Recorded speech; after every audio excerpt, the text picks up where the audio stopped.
Hyperthyroidism কি কারণে হচ্ছে এই লক্ষণ উপসর্গগুলো? প্রথম জিনিস হচ্ছে যে স্পেসিফিক কোনো কারণ নেই আসলে, এটা এক ধরনের অটোইমিউন ডিজিজ বলি।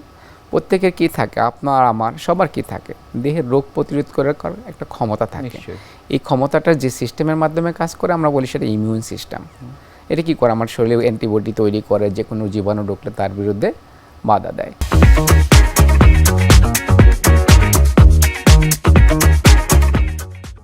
কিন্তু এই অ্যান্টিবডির ক্ষেত্রে আরেকটা ব্যাপার থাকে, অর্থাৎ এই অ্যান্টিবডি যখন আপনার শরীরের কোনো অঙ্গের বিরুদ্ধেই কাজ করে, এটা বলি অটো ইমিউনিটি। আচ্ছা, অর্থাৎ নিজের জাত ভাই যে তাকে চিনতে না পারে, অর্থাৎ আপনার ভাইয়ের সাথে আপনি যুদ্ধ করতেছেন, এই ব্যাপারটাই কিন্তু অটো ইমিউনিটি।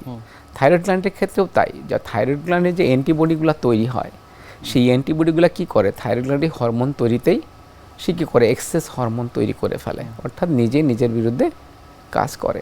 সেক্ষেত্রে কি হয়, যে থাইরয়েড হরমোনটা এটা বেশি বেশি তৈরি হয়। এটা ম্যাক্সিমাম ক্ষেত্রে আমরা অটো ইমিউন ডিজিজ বলি, যে অটো ইমিউন ডিজিজের ক্ষেত্রেই দেখা গেছে এই হাইপারথাইরয়েডিজম হয়ে থাকে।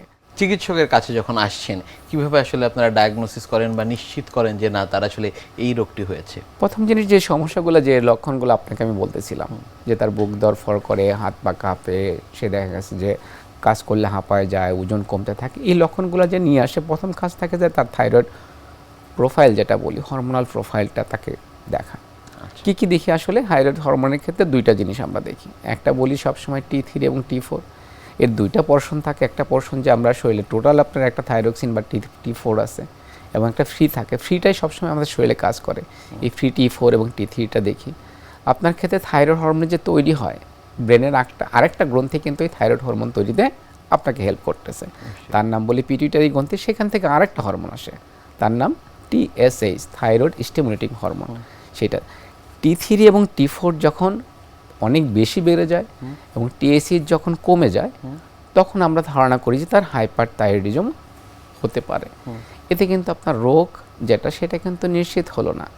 প্রথম আপনি দেখলেন রোগীটা, দেখে তারপরে চিন্তা করলেন যেটা হাইপারথাইরয়েডিজম হতে পারে, হিস্ট্রি নিলেন, তারপরে কি করলেন, তাকে এই পরীক্ষা দুইটা করালে দেখলেন যে না, তার T3 T4 অনেক বেশি, TSH অনেক কম, নর্মাল চাইতে অনেক কম, তা আপনার মনে হলো এটা হাইপারথাইরয়েডিজম। এটা নিশ্চিতকরণে আপনাকে বেশ কিছু পরীক্ষার জন্য তখন আপনাকে করতে হবে।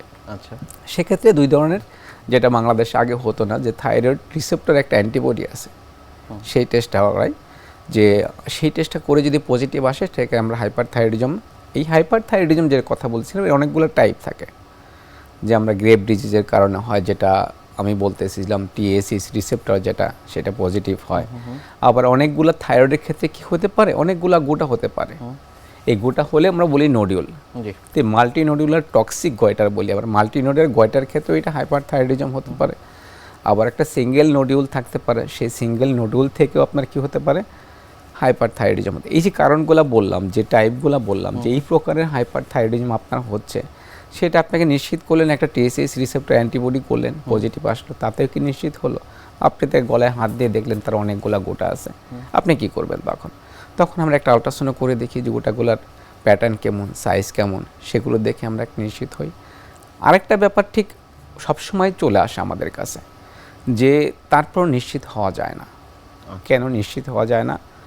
মনে করেন যে আপনার গলা ব্যথা ছিল, ডাক্তারের কাছে গেছেন, ডাক্তার অ্যাজ ইউজুয়াল কী করছে, আপনাকে TSH, FT4, FT3 পরীক্ষাগুলো করাইছে, দেখা গেছে তার TSH অনেক কম, তার থাইরক্সিন হরমোনের পরিমাণ অনেক বেশি, ডাক্তার ওষুধ দেওয়া শুরু করলো। সেটা কিন্তু সম্ভব না। অনেক সময় কি করে, যে আপনার এই যে গলা ব্যথা, এই ব্যথার কারণে, অর্থাৎ এই রোগটাকে, অর্থাৎ গলা ব্যথা হলো আপনার থাইরয়েড গ্রন্থিটা ফুলে গেল, সেক্ষেত্রেও আরেকটা রোগ হতে পারে, তার নাম হচ্ছে থাইরয়েডাইটিস। এই অ্যাকুইট থাইরয়েডাইটিস হলেও যে সমস্যাটা, আপনার যে পিকচারটা আপনি পাচ্ছেন হাইপারথাইরয়েডিজমের ক্ষেত্রে, সেই একই রকম পিকচার পাওয়া যায়, সেটাকে তখন আলাদা করার প্রয়োজন হয়।